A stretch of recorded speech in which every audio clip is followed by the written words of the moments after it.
Okay. So, welcome to the System Dynamics Society Economics Special Interest Group meeting and WPI System Dynamics meeting. We welcome Professor Jamal Mamkhezri, and I would like to remind people to please mute your microphones unless you have a question for Professor Mamkhezri, and please feel free to use the group chat and ask your questions there if you're in the location that's noisy, and I can ask your question for you. Okay, Professor Mamkhezri, please take it away. All right. Hello, everyone. This is Jamal Mamkhezri. I'm an assistant professor of economics at the New Mexico State University. As an applied microeconomist, my primary research interest is in the field of environmental and natural resource economics, with a specific emphasis on energy and more so on renewable energy. Today, I'm going to be talking about a paper that I recently submitted for publication to Energy Economics entitled Assessing the Economic and Environmental Impacts of Alternative Renewable Portfolio Standards, Winners and Losers. I have a couple of co-authors with me, Len Milchinsky, probably he's a household name within the System Dynamics Society, and Janie Shermack. Kristen, would you please tell me if my voice starts breaking? I could actually probably even turn off my video because that happened in the previous meeting. So just let me know if you don't hear me clearly. Okay, I hear you perfectly. Perfect, awesome. So as you all know, electricity generation in the US is rapidly moving away from fossil fuel generation towards integrating more cleaner fossil fuel like natural gas or like renewable energy into the grid system. As of April 2019, 23% of our generation came from renewable energy. Some states are taking it to the extreme, and they want to have all of their generation from renewables. For instance, we have Washington, California, New Mexico, New York, Virginia, Maine, and places like DC and Puerto Rico and Hawaii, that they have already mandated a 100% clean energy policy. This is in part due to policies such as Renewable Portfolio Standard, which mandates electric utility companies to generate a portion of their electricity from renewable energy by a certain time frame as well. So the objective of an RPS is environmentally motivated. That is reducing greenhouse gases and or saving water. Okay, but it also has the potential to impact the economy as well. So in this research, we assess the impact of renewable portfolio standard policies on a regional economy. We look at the impact on an economy, the environment, and we also assess the spatial variation too. Our case study will be New Mexico, fossil fuel producer. Prior to this year, it had a 20% RPS by 2020. In 2019, 2020 got passed a new bill that requires all the investor-owned utility companies and rural co-ops to generate 100% of their electricity from clean energy / renewables by 2045. Okay, so really the main question that we are trying to make an attempt to answer is what follows. What are the economic and environmental impacts on the state and on individual counties? This is no Hollywood movie. I'm not gonna wait until the last minute to reveal the results, so I'm gonna just tell you right now. So we look at different scenarios. The economic impact at the state level really does not differ. It doesn't vary statistically significantly. However, at the county level, it does make a difference, okay? The environmental impacts, both at the state and the county level, they are statistically significant. All right, so to answer that question, we got to retract and look at some other questions, such as how to achieve an X% RPS at the first place, where X could be 0 to 100%. What are the trade-offs in terms of the economy or the economics of it and the environment? Then how much electricity from what source, when and where by county do we need to fulfill an X% RPS? Those are rather complicated questions. Since this is a system dynamics society-related talk, it would only make sense to look at the causal loop diagram as well. I'm going to give you more intuition when I look at the, in another, I think actually the next slide or two.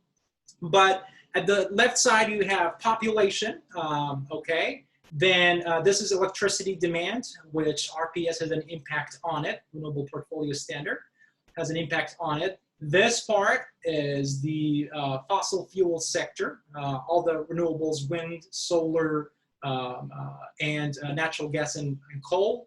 Then between supply and demand, there will be a gap. That gap, RPS has an impact on it. So do fossil fuel and renewable energy sectors. And that gap determines the impacts, the environmental and the economic impacts on the economy.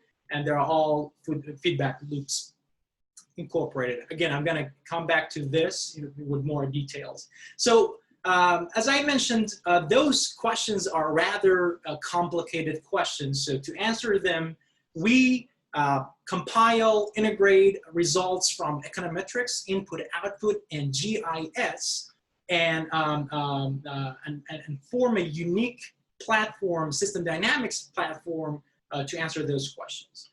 Again, this is a system dynamics related talk, so it only makes sense, hopefully everyone knows what system dynamics is, but it's the derivative of the work of Forrester of MIT, in which he introduces a novel approach to integrate multi-loop feedback systems. So long as you can identify the relationship amongst your variables, one can model complex systems such as that of electricity.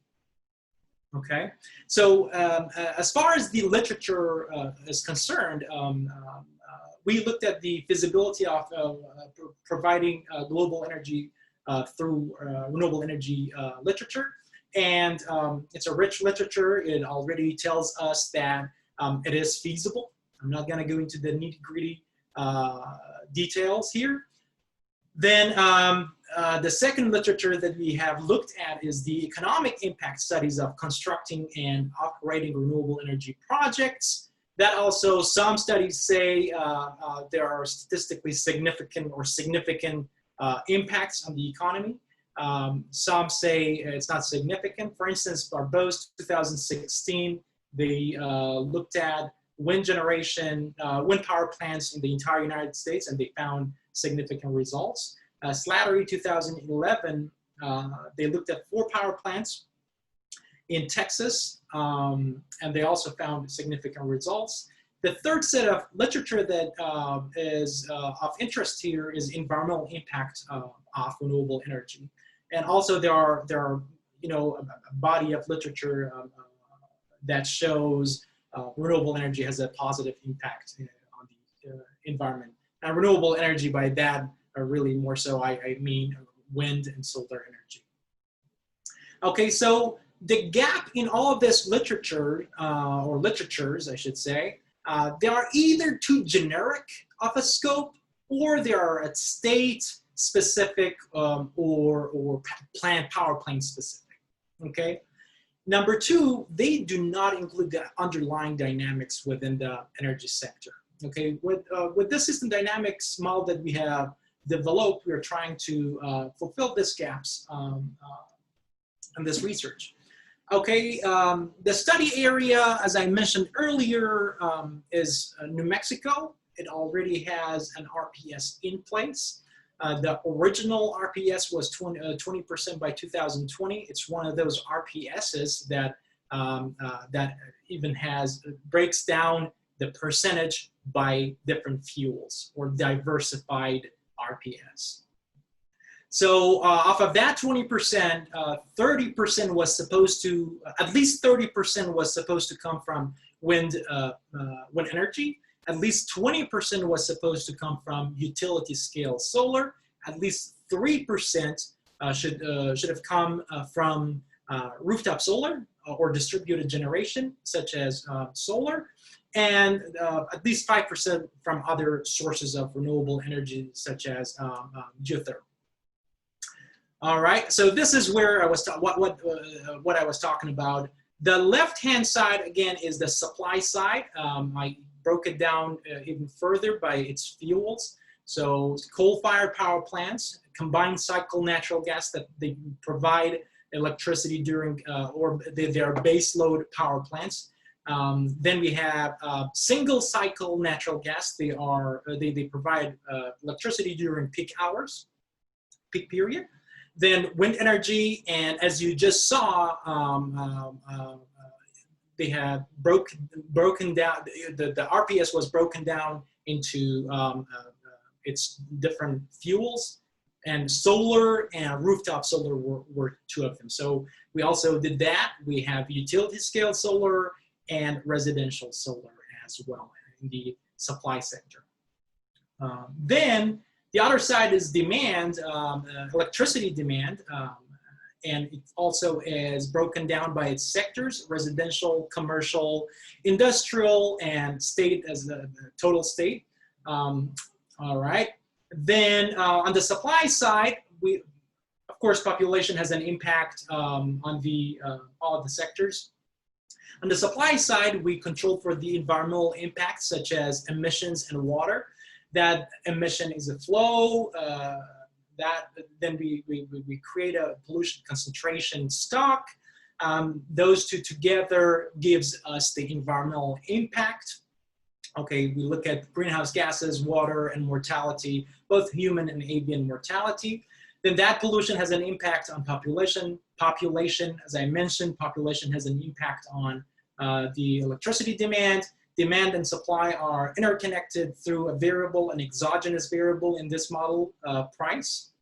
Then all of this, well, actually I didn't talk about this one. From input output, we take out the multipliers, and we calculate the employment and economic activity, which that also has an impact on population. Lastly, RPS policies, they have an impact. They impact all of these modules. Okay, and everything that you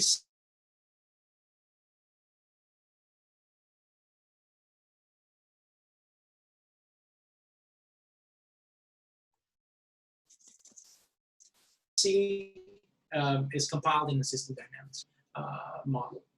To show you how ones have, and this is all of them, so is the electricity demand, electricity supplied by all of those different fuels. We got wind, solar, different types of solar, different types of natural gas and coal. Then between supply and demand, there is a gap. By that gap, from that gap, we calculate the environmental impact and the economic impact. To show you just one of them, the wind energy, this is how it looks like. So bottom up. In this part, we convert historical capacity from power plant to county. So we use a pivot function here that accumulates or integrates megawatt capacity at the power plant level to county level.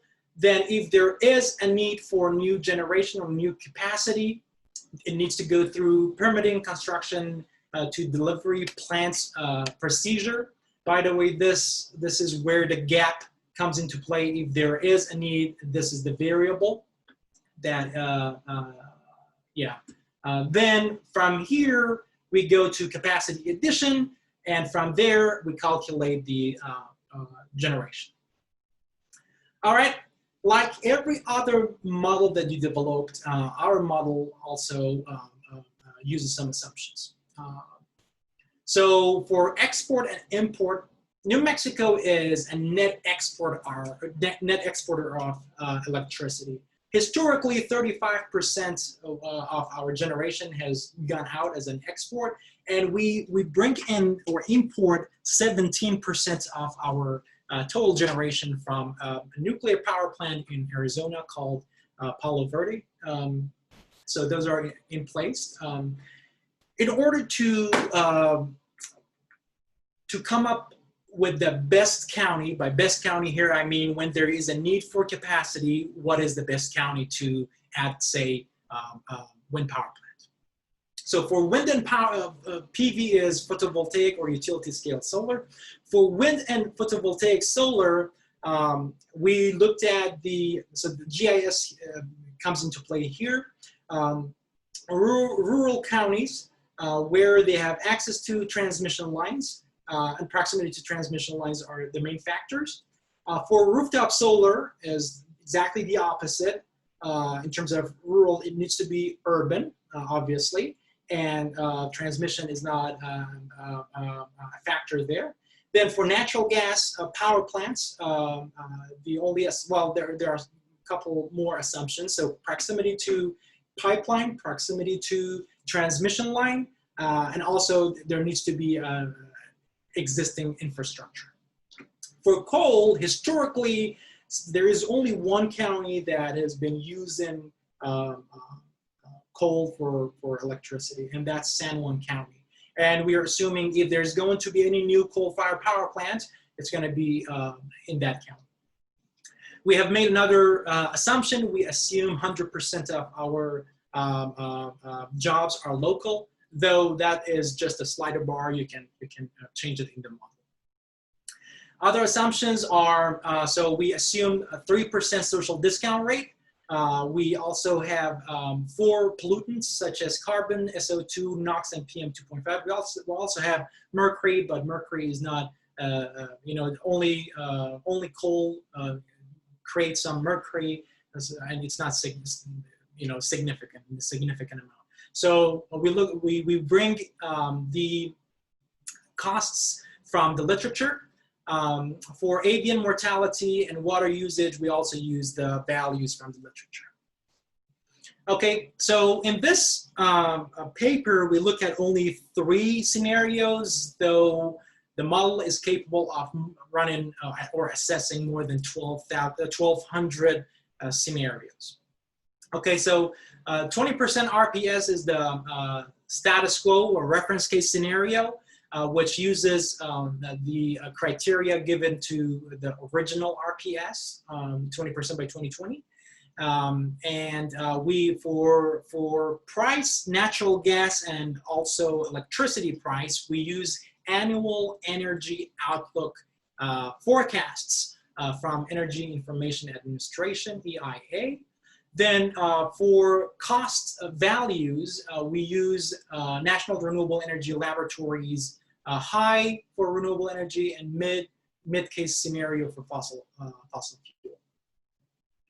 Then we have the 100% RPS, which uses that newly enacted RPS of 100% by 2045.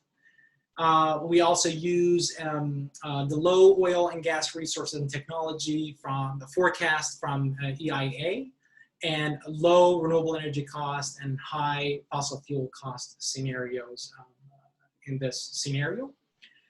Last but not least, we look at the 10% scenario where actually RPS, another administration comes into the office and says, hey, cut RPS from 100% to 10%. So for that, we assume RPS goes down from 20% to 10% by 2030.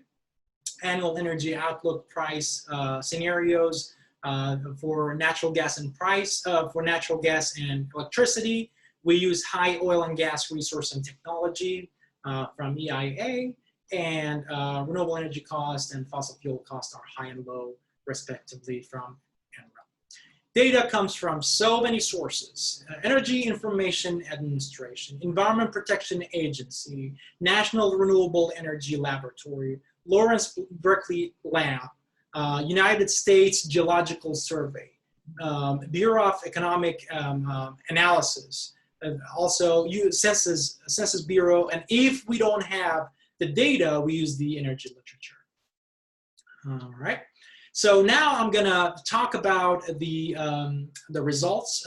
Heads up on what you're gonna see here. I'm gonna talk about first. I'm gonna talk about generation. Then I'm gonna go over economic impact, both jobs and economic output. Then I'm gonna talk about environmental impact. For the interest of time, I only go over water. There are so many other environmental results that could be found in the paper. And for the economic impact and environmental impact, we look at the state and county level.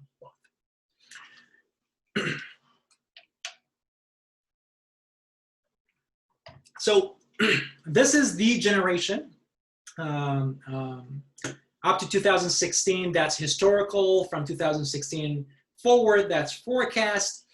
This is the 20% RPS scenario. This is the 100% RPS scenario, and this one is the 10% RPS scenario. Now, I'm gonna break it down by sources. This is coal fire power plants or coal generation. This is natural gas base load or combined cycle. This one is natural gas peaker or single cycle. Wind, solar, and that small portion is rooftop solar. That is under the 20% RPS, 100%, and 10%. Note that all of them show a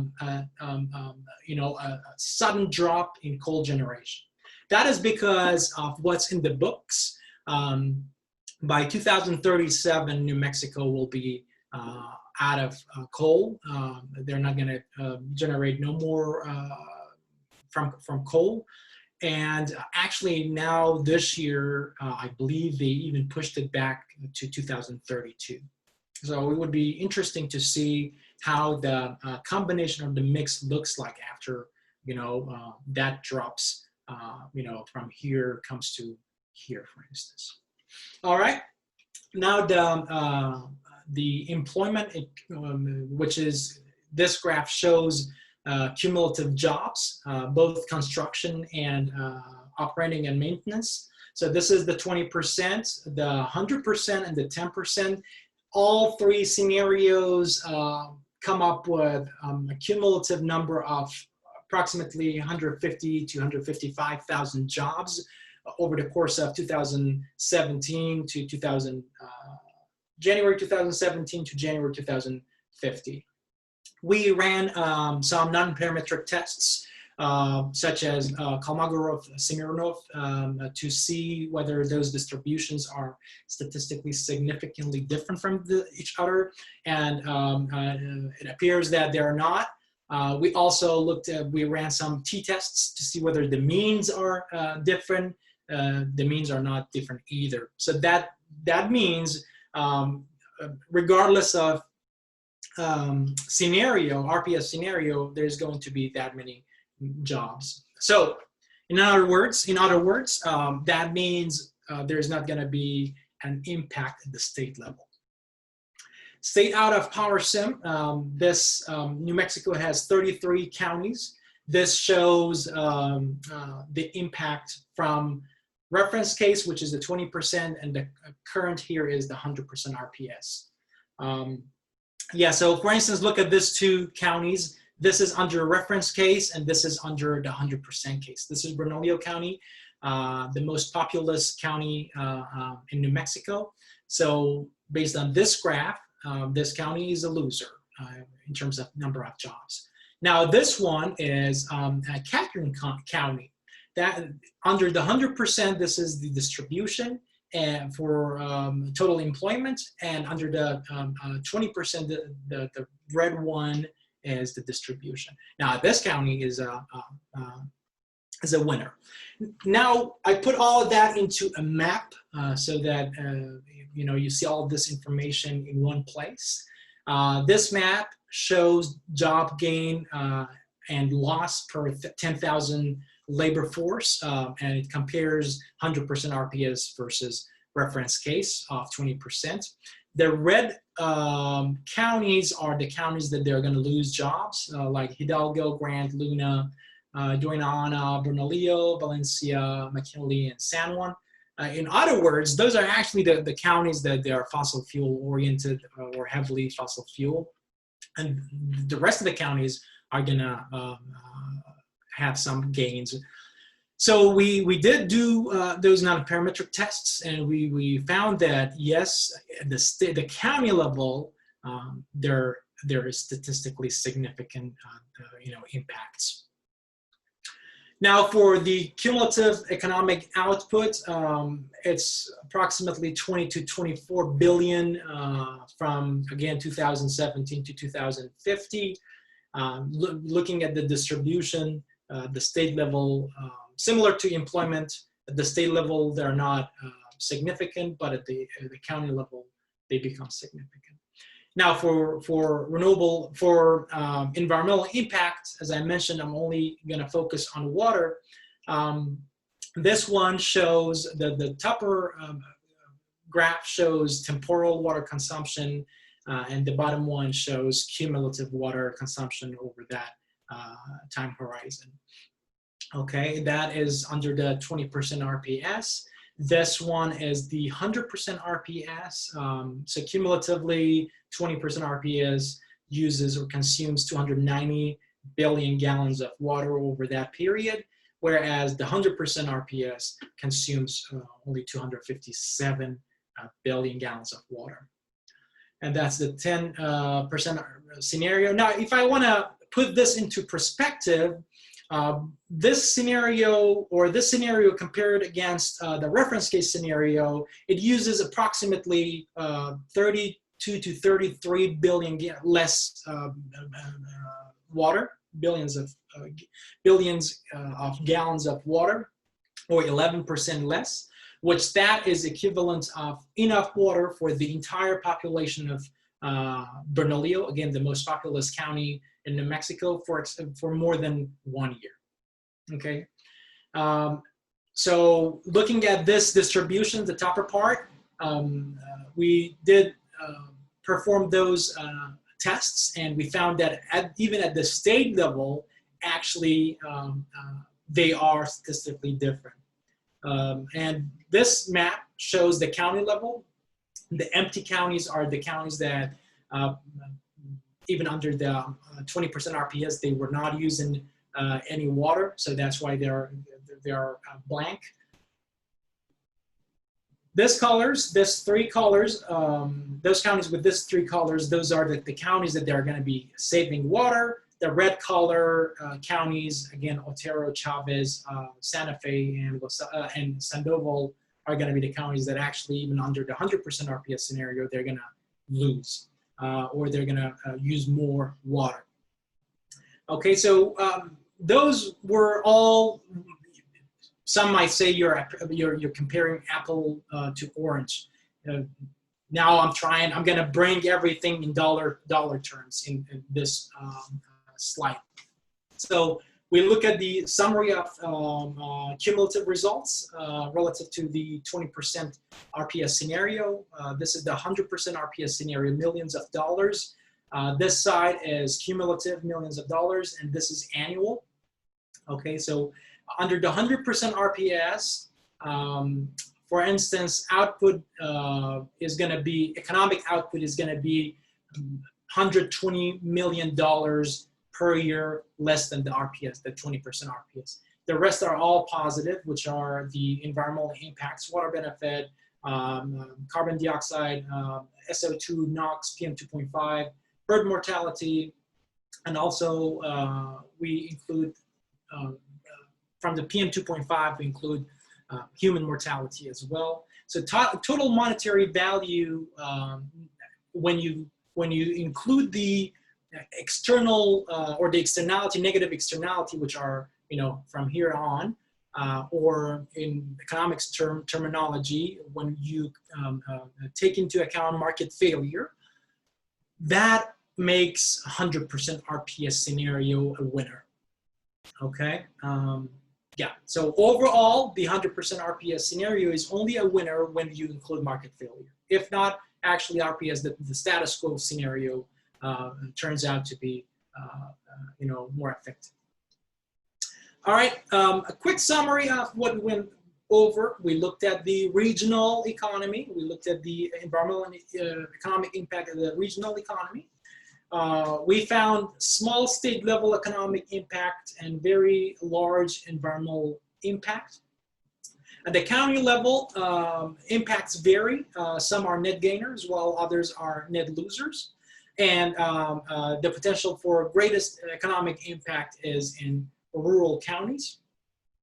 Also, higher renewable energy development may become an economic tool to stimulate growth in rural areas. Again, similar to every model out there, our model also have some caveats. We assume net export minus import is an exogenous variable, or it stays the same, 34% minus 17% over that course of 33 years. Then we assume electricity rate is exogenous also. It comes from the forecasts of EIA. We assume 100%, all of the results for the economic impact, what you saw was 100% of the workers are local. Again, in the model though, you can change that. We do not include energy efficiency programs in our model, where if something is more efficient, it could probably reduce demand, electricity demand. Future research, this model can answer so many other questions in New Mexico already, and the tools and theories are broadly transferable. You could look at intrastate generation or interstate generation. You could apply it to decarbonization, topic. You could look at the energy efficiency programs and have that incorporated in the model. Or you could develop another model for developing nations. I must say, recently I got a grant indirectly from Department of Energy using the same model, and I'm studying this one, energy efficiency programs. We look at its impact, again, environmental and economic impact in the state of New Mexico. So I do take the fourth caveat into account in the new model. With that, I will be more than happy to answer any questions if there is any. And for those who would like to see the July draft of this paper, I have provided a link to that. And we'll be posting this slide so you can go from there. Any question?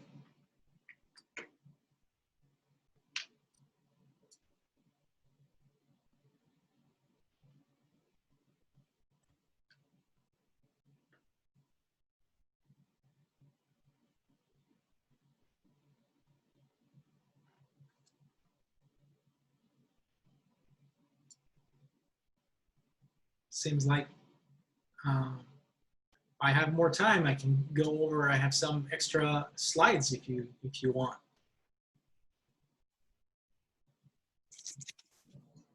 Yes, that would be great. All right. Okay, this one shows, so I only showed you the total employment, the 100% versus 20%. This one shows the 10% RPS scenario versus the 20% scenario. Similar story, the 10% and 20% are really not that different from each other, as you can see from this graphs. What you see here, if you want to know how I calculate the economic impact, that is employment and economic output, this is how I do it. So from NREL's job economic development impact software, which is a program that takes into account the characteristics of generators such as size, number of turbines, for instance, for a wind generation, nameplate capacity, year of construction, all of that into account.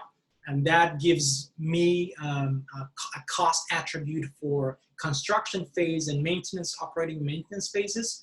Okay, so that cost variable then, along with other characteristics of, like, for instance, a county, go into this program called IMPLAN, an input-output program.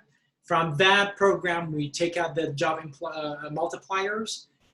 Job multipliers, along with the technology costs that I talked about from NREL, along with transmission costs from WAC. They all go to PowerSim Studio, and from PowerSim, we look at the economic impact, the direct, indirect, induced economic impact, and also employment.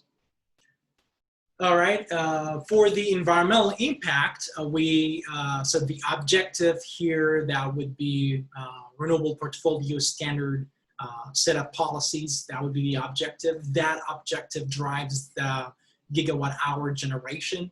From generation, as you saw, emission and water there will be a stock of that. From emission, we use benefit transfer literature, and we come up with dollar per ton of whatever the emission pollutant would be. Okay, that's that. Again, from the literature, also we have USD per gallon of water consumed. From the literature, again, we have dollar per bird.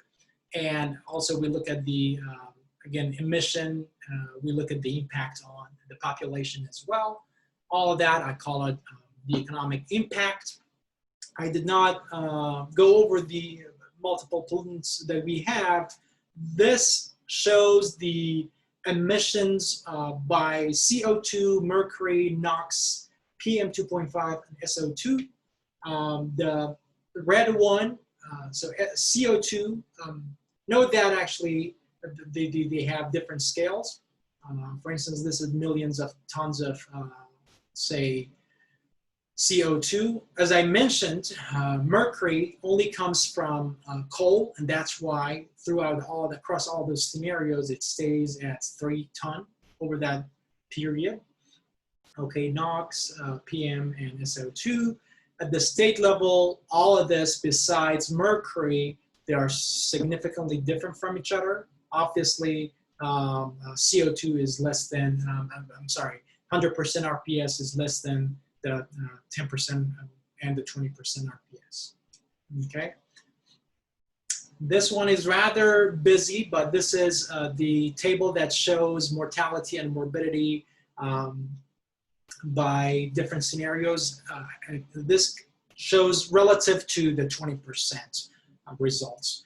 So for instance, if I want to look at the PM, or particular matter impact, so it has the 100% RPS has the potential to reduce 6.24 thousand tons of PM.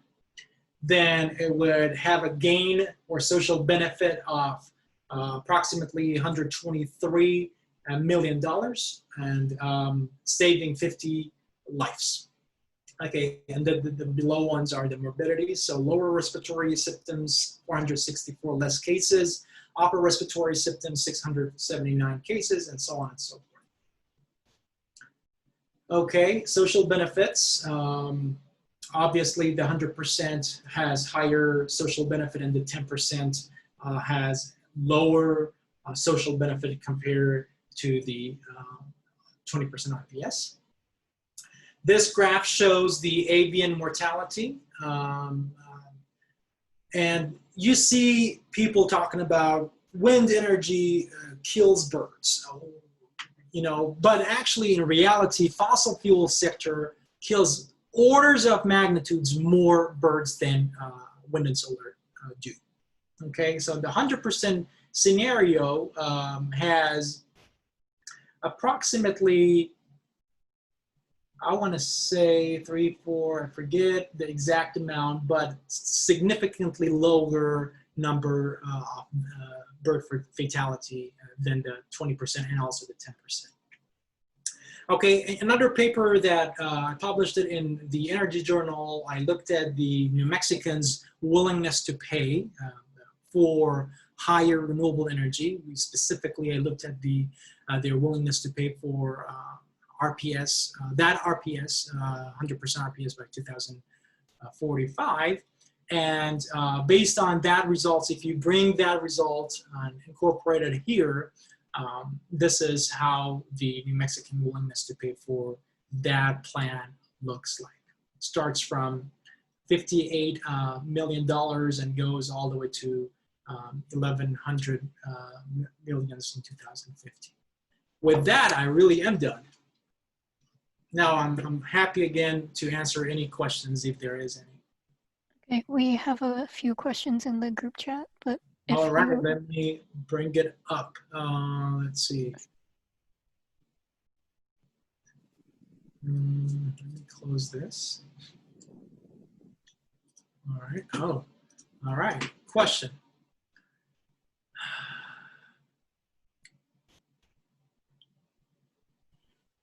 So I can read it to you, or maybe that person can. Oh, so there is, yeah. I mean, we have time. John, do you want to? You have so many questions. I'm happy to answer them. We have like 20 minutes. I do have a meeting at 1, but I can stay like for 5 minutes after 1 as well. I have already told them that I'm going to be, probably there's a chance I'm going to be late. So I'm happy to answer them. You have a question here, lots of questions. Again, I'm happy to answer them all. I started this in 2017, and 2019 it was done. It has, this model has more than 900 variables. And yeah, it's a humongous model. What are the implications of this study for a policymaker? A policymaker can take this away, first of all, and look at the RPS standards, renewable portfolio standards for different, let me actually show a slide for that. As I mentioned, there are, oops.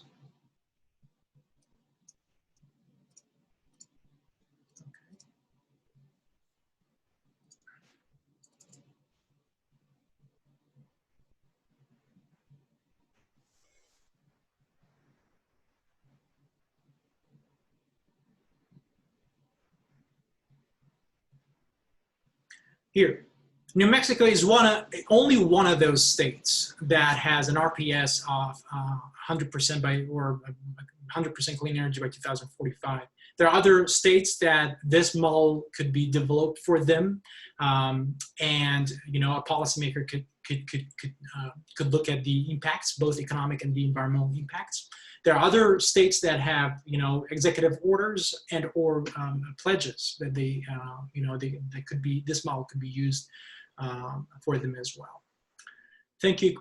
Could you please explain what was the main feedback that made the difference in economic impact among different scenarios? The main impact, I can also answer that here.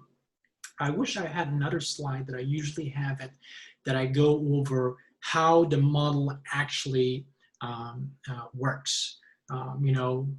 It checks, it has checks and balances, but I don't have it here. So I'll have to just here. Okay, so the main impact is driven by this module, gap. Okay, if there is a gap between supply and demand, that means there is a need for new generation. If there is a need for generation, the RPS, and there is that standard of RPS, and we are required by law to say generated from wind energy, because if you remember, I showed you a slide that RPS in New Mexico is one of those RPSs that is diversified. So the first layer needs to be those carve-outs, those minimum requirements. The second layer is the cheapest energy source. And the third layer is which county is the best county for that energy source. So once all of those are determined, that gap determines how much capacity, megawatt, say, capacity needs to be slated in what county. And from there, We have the multipliers from implant. They simply just calculate the impact. Okay, then we have,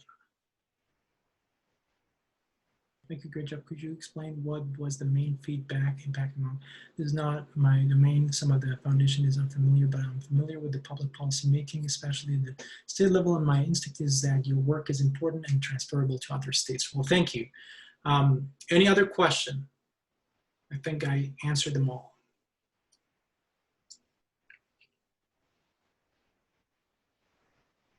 Yeah, I'm working on a grant with another colleague in North Dakota that we're gonna be probably doing a similar work only in the fossil fuel sector, obviously North Dakota. New Mexico, as I mentioned earlier, this model is capable of answering lots and lots more questions. You know, you can tweak anything and everything in this model that you want. And I'm sure you're all familiar with developing models. It was much fun developing this. The gap module gave me the most headache, but the rest were rather simple.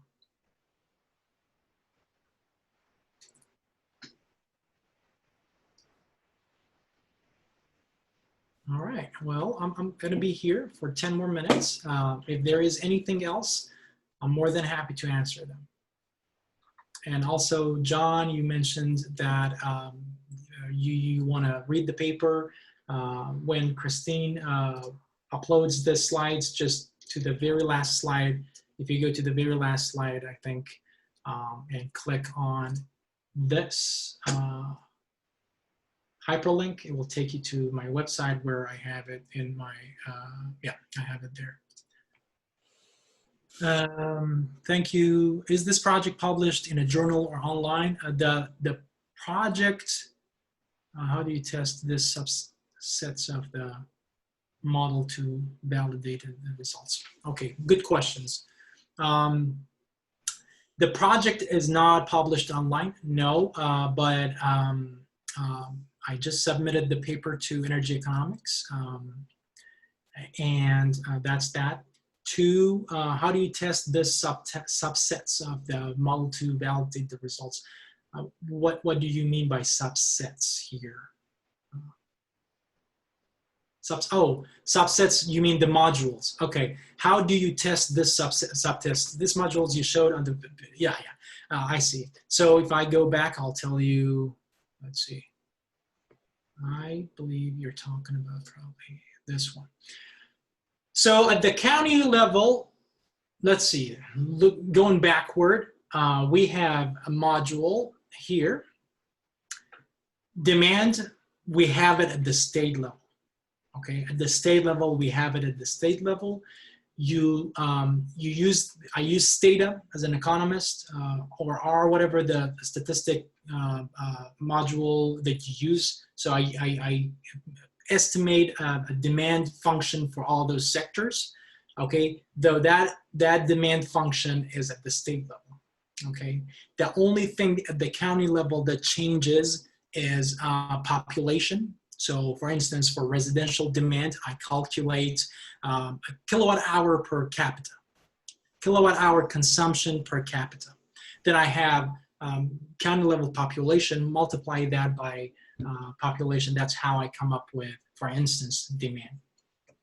Then, I'm sorry, I think I'm deviating from the answer. How do you test those modules to validate the results? I don't know how to answer that. I do validate it at the state level. So I have the actual, the historical. Then I have PowerSim give me the results afterward, and I compare them. And again, if you go back to the paper, I show the actual and the model as well. And they are very close. I believe, probably not in the paper, but I have it done. I look at the percentage difference, and they're not that different, like 1% to 5% different. And that's how I validate it.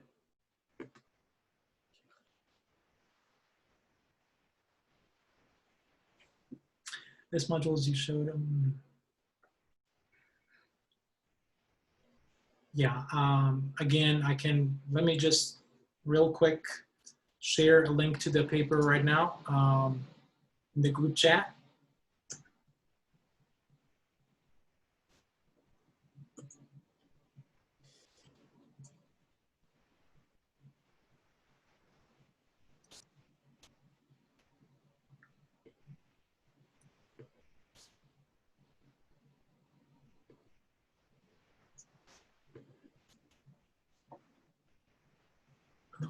Okay,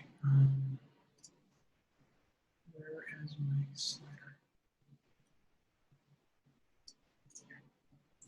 This is a link to the paper, and I very much welcome any feedback anyone has on it. Any other question for me?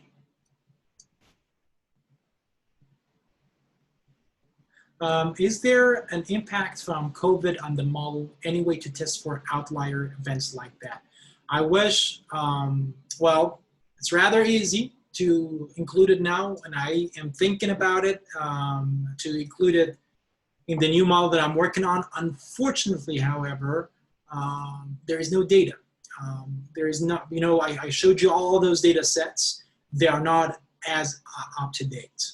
Okay, so for me to be able to look at the extreme events such as COVID, I need the data. However, I could exogenously look at it and make assumptions. That's a good question, and I think worth digging some more. But as of now, it's not incorporated, no.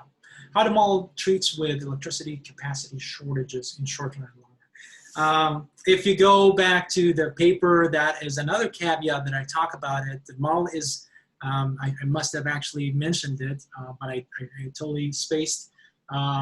It's a monthly level model. It's not, you know, granular level like hourly, and no utility company can use it for forecast. It's just, we just use this as a tool to look at the impacts, economic and environmental impact. So yeah, there is no capacity shortage short run, but in the long run, if long run means more than a month, as I showed you in that big diagram, the gap really captures that shortage. And if there is that shortage, then from, again, those set of layers, whether the carve outs of RPS or the minimum requirements are met or not, whether that capacity needs to come from renewable energy or fossil fuel, and if so, which one, and also what is the best county to put that capacity. They are all decided in the gap module, that the gap module communicates with the fossil fuel and renewable energy modules, and from there, you have the economic and environmental impacts from in different modules. Oops, I sent it to someone. I didn't send it to everyone. I'm sorry. Here is the link.